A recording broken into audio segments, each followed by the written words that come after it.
Hello guys, welcome to my YouTube channel. आज हम यहाँ पे बात करने वाले हैं इग्नू के MT8 की, जो कि आपका डिफरेंशियल इक्वेशन है। ओके, तो हम यहाँ पे पहले ही यूनिट फर्स्ट जो है वो स्टार्ट कर चुके थे करने के लिए। आज हम यहाँ पे इस चैप्टर में नया क्या करने वाले हैं, आज हम यहाँ पे पढ़ेंगे इनिशियल वैल्यू प्रॉब्लम्स। ठीक है, ये बहुत ही इंपॉर्टेंट वैल्यू है।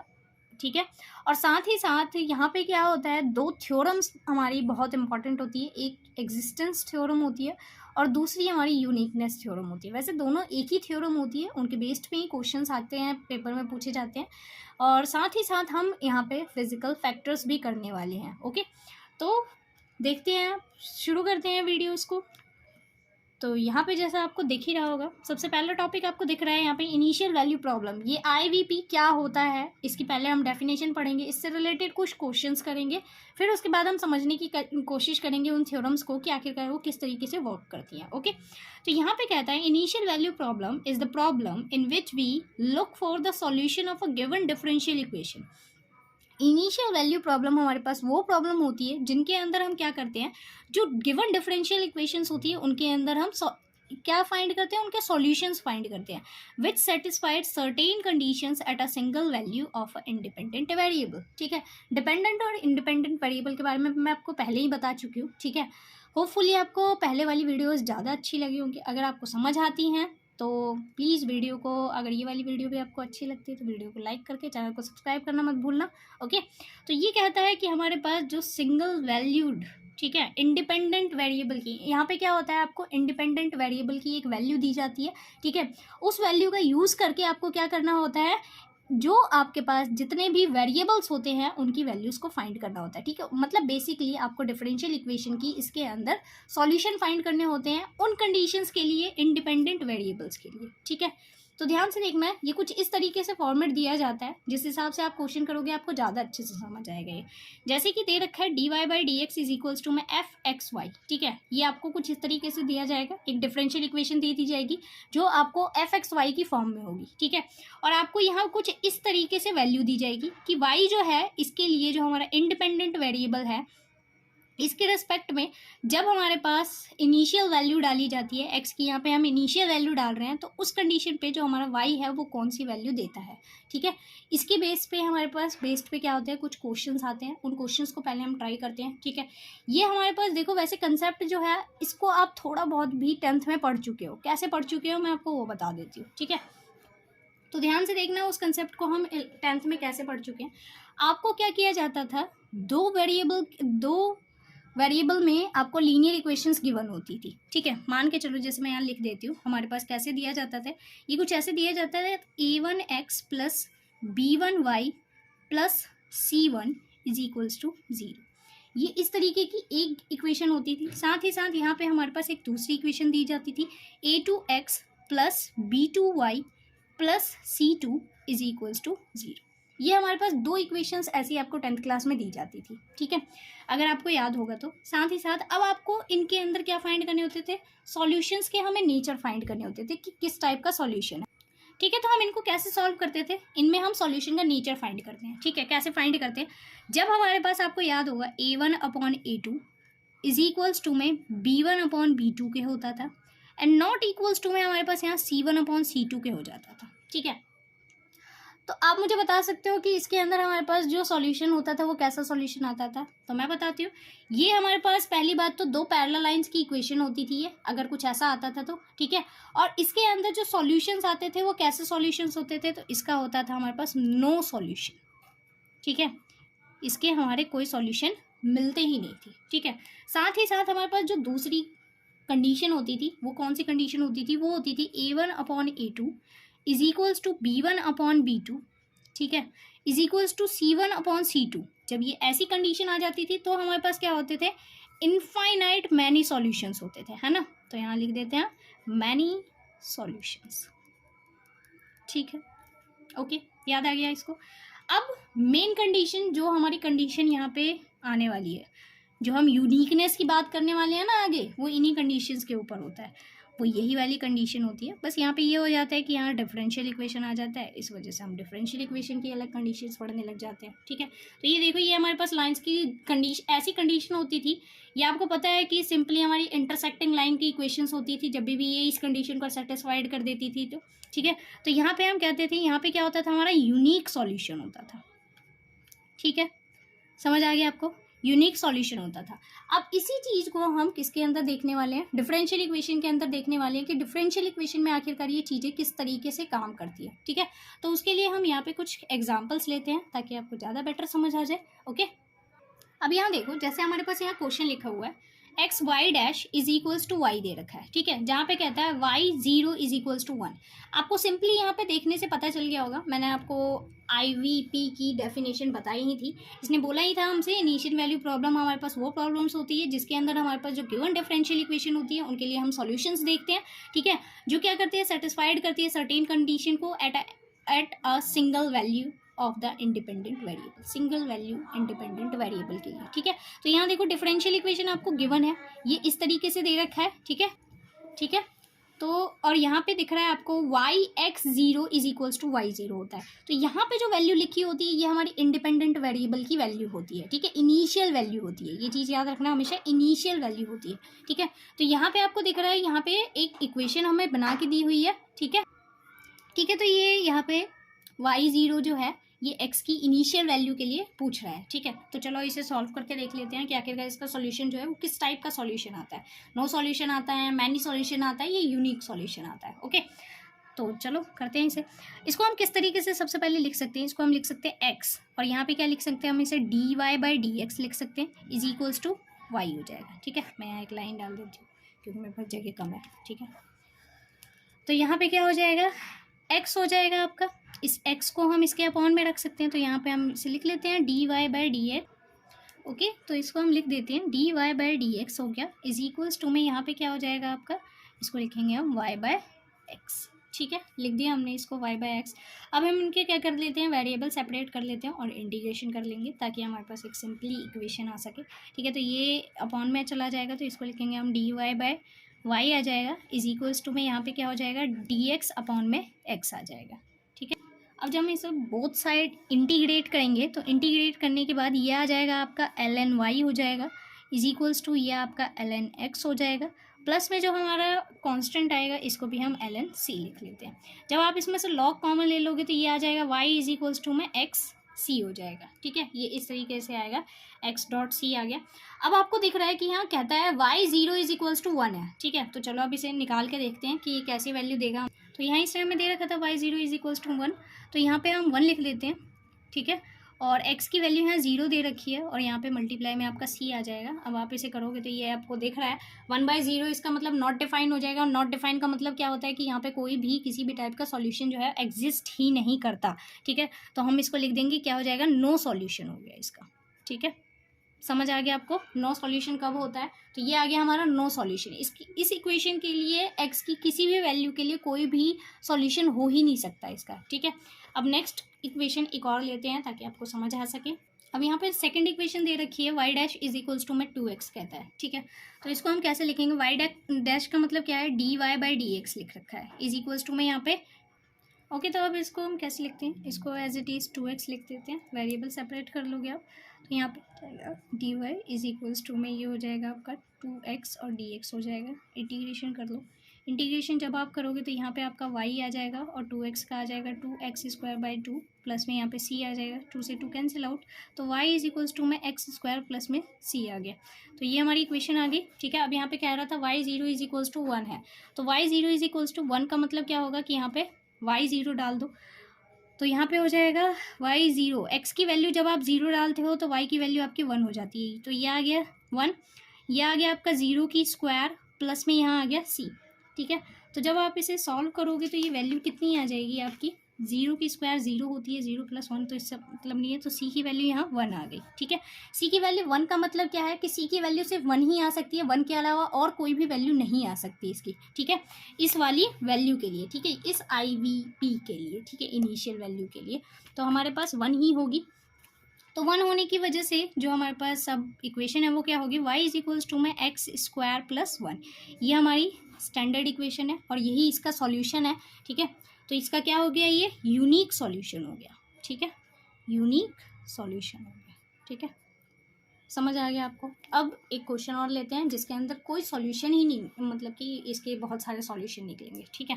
3 कंडीशंस थी, तीनों के एक एक एग्जाम्पल कर लेते हैं, फिर आगे बढ़ते हैं। ये रहा हमारा क्वेश्चन, ठीक है। ये दे रखा है X Y dash is equals to Y minus 1, जहाँ पे वाई 0 पे वैल्यू कितनी आती है आपकी, 1 आती है। तो इसको फटाफट से कर लो, तो X D Y by D X हो जाएगा आपका, ठीक है, is equals to Y minus 1 हो जाएगा। जैसे ही हम इसके वेरिएबल सेपरेट करेंगे, ये हो जाएगा आपका डी वाई अपॉन में Y minus 1 is equals to में ये हो जाएगा आपका डी एक्स अपॉन में एक्स, ठीक है। जैसे ही आप इसको इंटीग्रेट करते हो, तो इंटीग्रेट करने के बाद वैल्यू आएगी आपकी एल एन मॉड में Y minus 1 is equals to L N mod of X plus, ठीक है, यहाँ पे भी लग जाएगा एल एन और यहाँ पे आ गया सी। सब में से लॉग कॉमन ले लोगे तो आपकी वैल्यू आएगी Y minus 1 is equals to में एक्स डॉट सी, ठीक है। अब इसके अंदर इसने बोला है कि y जब x की वैल्यू 0 होती है तो y की वैल्यू कितनी आ जाती है 1, तो x की वैल्यू रख दो 0, ठीक है, और y की वैल्यू कितनी आ जाती है 1, 1 माइनस 1 विच इज़ 0, ठीक है। तो 0 0 सारे ही 0 हो गया, तो 0 इज इक्वल्स टू 0, ठीक है। अब जब दोनों साइड आपकी इक्वल आ गई है, तो इस कंडीशन पे हम क्या कहेंगे कि इनफाइनाइट मैनी सॉल्यूशन हो जाएंगे, ठीक है, इनफाइनाइट मैनी सॉल्यूशन, ठीक है। Hope you getting my ideas, ठीक है, समझ आ गया। चलो इतना जब क्लियर हो गया, तो अब हम अपनी मेन थ्योरम के ऊपर बढ़ते हैं, क्या क्या वो क्या कहती थी हमसे। ओके, ये रही हमारी एग्जिस्टेंस थ्योरम, यहाँ पे लिखा हुआ है। एग्जिस्टेंस थ्योरम का आपका प्रूफ नहीं पूछा जाता पेपर में, ठीक है, बट फिर भी मैं आपको इसकी डेफिनेशन जरूर बताऊंगी कि एग्जिस्टेंस थ्योरम होती क्या है। इसमें कहता है let F X Y be a continuous function at all points X Y in some rectangle, ठीक है। हमारे पास यहाँ पे कोई एक रेक्टेंगल बनता है जिसके लिए कहता है कि एफ एक्स वाई जो होना चाहिए वो हर एक पॉइंट के लिए क्या होना चाहिए, कॉन्टिन्यूस फंक्शन होना चाहिए, ठीक है। अब आपका रेक्टेंगल कैसा बनेगा वो भी देख लो। ये रेक्टेंगल आर से हम रिप्रेजेंट कर रहे हैं अपने रीजन को, ठीक है। वो कहता है कि मॉड के अंदर x माइनस एक्स जीरो, ठीक है, इनिशियल वैल्यू के लिए कह रहा है x माइनस एक्स जीरो, इसका जो मॉड होगा वो लेस देन होना चाहिए a से, कॉमा कहता है y माइनस वाई जीरो, इसकी जो वैल्यू होनी चाहिए वो लेस देन होनी चाहिए b से, ठीक है, एंड बाउंडेड इन r, ठीक है। और ये सारे के सारे जो होंगे वो क्या होंगे, बाउंडेड होंगे। इनसे एक जो रेक्टेंगल बनेगा ये सारे के सारे क्या होंगे, बाउंडेड होंगे सिंपली। तो चलो मैं यहाँ पे एक रेक्टेंगल बनाती हूँ जो इसके लिए सुटेबल हो सकता है। तो देखो कैसे बनेगा इसका एक रेक्टेंगल, ठीक है। हम यहाँ पे रेक्टेंगल बना लेते हैं। यहाँ पे आपको दिख रहा है कि x और y हमारे पास दो के दो एक्सिस दे रखे हैं, तो यहाँ पे हम लिख लेते हैं अपना x एक्सिस, ठीक है, और यहाँ पे बना लेते हैं हम अपना y एक्सिस। ये है हमारा ओरिजिन, ठीक है। अब इसने बोला था कि x माइनस क्या है आपका, x जीरो है, ठीक है, जो कि लेस देन है किससे, a से। अब देखो x minus x zero mod के अंदर अगर लेस देन होगा a से, तो इसका मतलब जानते हो आप, इसका मतलब ये होगा कि x जीरो अगर जब हम इसको सॉल्व करेंगे, मॉड हटेगा, तो मॉड हटने के बाद वैल्यू जो होती है प्लस माइनस में आती है। तो x जीरो, x की जो वैल्यू निकलेगी वो कैसे निकलेगी, x जीरो जो होगा एक वैल्यू इसकी निकलेगी x जीरो प्लस a और दूसरी एक वैल्यू निकलेगी x जीरो माइनस a, ठीक है, ये वैल्यू निकलेगी। तो हम इसको यहाँ पे प्लॉट कर लेते हैं कि वैल्यू क्या निकलेगी।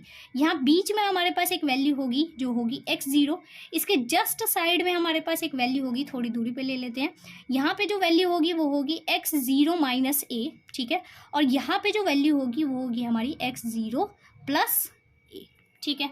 आई होप समझ आ रहा होगा आपको, ठीक है। अब दूसरा देखो, दूसरा कहता है y माइनस वाई जीरो लेस देन है b के, मॉड हटता है तो आपको वैल्यू पता है प्लस माइनस में निकलेगी। यहाँ से अगर आप y की वैल्यू निकालोगे तो y की वैल्यू आपको क्या मिलेगी, y की आपको एक तो वैल्यू मिलेगी y जीरो ही मिलेगी, ठीक है, जो कि होती ही है सिंपली। जब आप इससे कैलकुलेट करते हो तो आपकी एक y की वैल्यू आएगी y जीरो प्लस b और एक वैल्यू आएगी आपकी y जीरो माइनस b, क्योंकि मॉड हटेगा तो प्लस माइनस में वैल्यू मिलना तो सिंपल सी बात है, ठीक है। तो यहाँ पे हम इसको प्लॉट कर लेते हैं। जब आप इसे प्लॉट करोगे तो यहाँ पे वैल्यू कौन सी मिलेगी, मान के चलो मैं यहाँ पे लिख लेती हूँ, ठीक है, एक वैल्यू मैं यहाँ लिखती हूँ और एक वैल्यू को यहाँ लिखूँगी। 3 वैल्यूज़ है हमारे पास, तीनों वैल्यूज़ को हम शो करेंगे। यहाँ पे बीच में वैल्यू है हमारी y जीरो, इससे नीचे वाली वैल्यू होगी y जीरो माइनस b और इससे जस्ट ऊपर वाली वैल्यू होगी हमारी y जीरो प्लस b, ठीक है, समझ आ गया।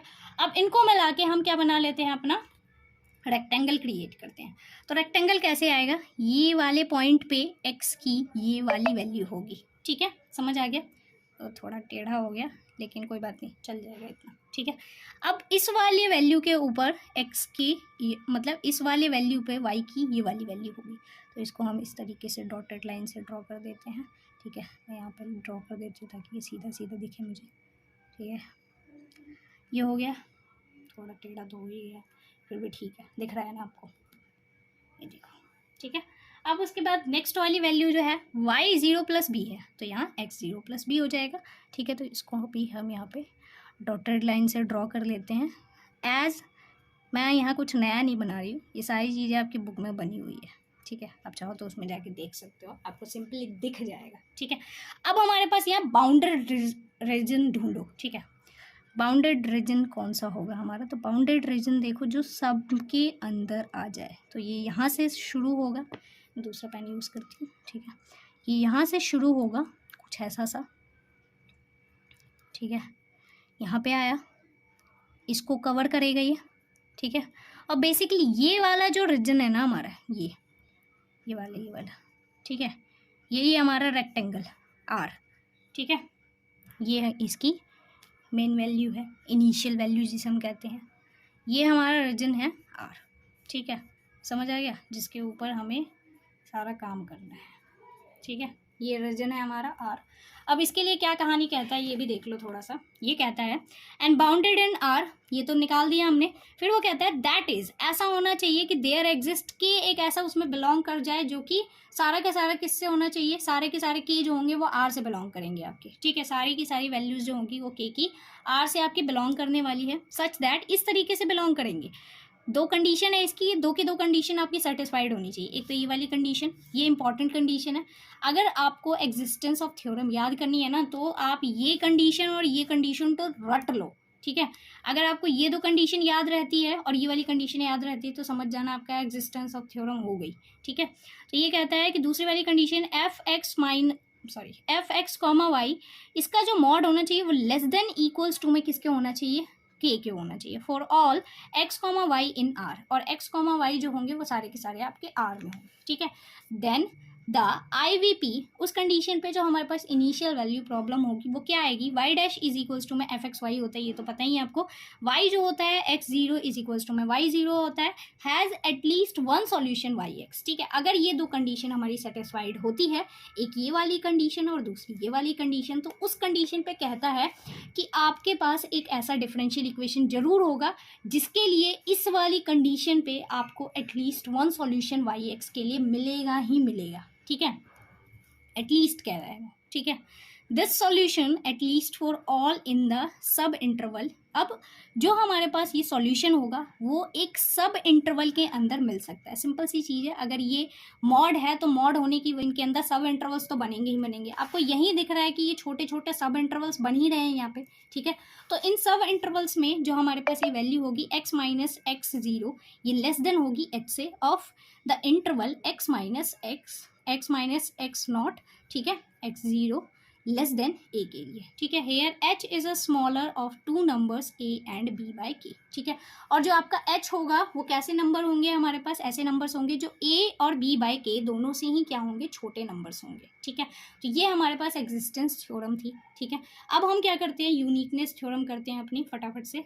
देखो यूनिकनेस थ्योरम समझने से पहले आपको एग्जिस्टेंस थ्योरम तो एक बार दोबारा देखाना, क्योंकि उसके अंदर जो फिगर बनी हुई है ना वही सेम फिगर हमारी इसके अंदर भी है, ठीक है। जैसे इसमें कहता है, देख लो आपको पता चल ही जाएगा। इसमें कहता है let F and its partial derivative. बस फ़र्क इसमें इतना सा होता है कि जब एग्जिस्टेंस की हम बात करते हैं तो उसमें हम पार्शियल डेरिवेटिव की कोई बात नहीं कर रहे होते हैं, ठीक है। बस इसके अंदर हम एक एडिशनल अलग से अपने पास से एक अलग से कंडीशन ऐड कर देते हैं जो होता है उसका पार्शियल डेरिवेटिव, ठीक है। बस यूनिकनेस थ्योरम एग्जिस्टेंस थ्योरम से इतनी सी ही डिफर होती है, ठीक है, बाकी और कुछ भी नहीं होता। ये कहती है let F and its partial derivative F Y, मतलब dy by D F by D Y, ठीक है, be del F by del Y, ठीक है, be continuous for all X comma Y in R bounded से, ठीक है। Are bounded आपको पता ही है, जो हमने अभी पीछे किया था ना ये वाला रीजन, इसके अंदर ही क्या होना चाहिए, ये बाउंडेड होना चाहिए, ठीक है। और इसके ऊपर ही क्या होना चाहिए आपका, ये पार्शियल डेरिवेट होना चाहिए, ठीक है। फर्स्ट कंडीशन देखो इसकी क्या कहता है, फर्स्ट कंडीशन हमारी कहता है कि मॉड के अंदर F X Y less than equals to के होना चाहिए। साथ ही साथ दूसरी कंडीशन इसकी del F by del Y less than आपके पास किसी एक वैल्यू एम के लिए लेस देन ये इक्वल्स टू एम के लिए होना चाहिए। फिर कहता है फॉर एक्स वाई जो है वो आर के ही मिलेंगे। तो उस कंडीशन पे देन आई वी पी, अगर ये दो कंडीशन आपकी सेटिस्फाइड हो गई तो इसका मतलब initial y dash is equals to fxy, yx0 is equals to y0 has at most one solutions yx। ठीक है, at most उसका एक सॉल्यूशन होगा ही होगा, हो भी सकता है और नहीं भी हो सकता। ठीक है, इसमें देखो दो ही कंडीशन आ सकती है, या तो सॉल्यूशन होगा उसका या सॉल्यूशन नहीं होगा। ठीक है, होगा तो सिर्फ एक ही होगा, एक से ज़्यादा हो ही नहीं सकता वो। ठीक है, एक से ज़्यादा नहीं हो सकता, इसका मतलब या तो सॉल्यूशन यूनिक होगा इसका या फिर नो सॉल्यूशन होगा। ठीक है, यूनिकनेस थ्योरम हमसे यही कहती है। अब देखो आपको दिख रहा है कि जो हमारी एग्जिस्टेंस थ्योरम है और जो यूनिकनेस थ्योरम है, दोनों की जो कंडीशंस है वो सेम है ना।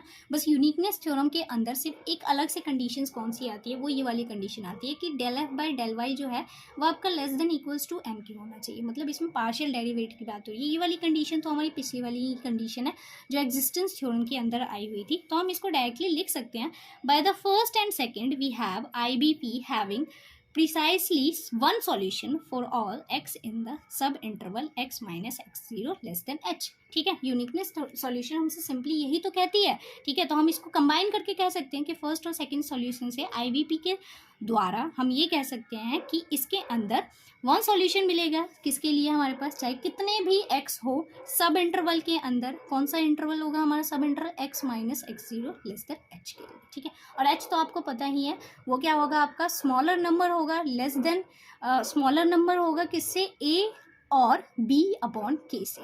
ठीक है, आई होप आपको इतना समझ आ गया होगा। अब वीडियो थोड़ी लंबी हो जाएगी इसलिए हम वीडियो को आज यहीं ख़त्म करते हैं।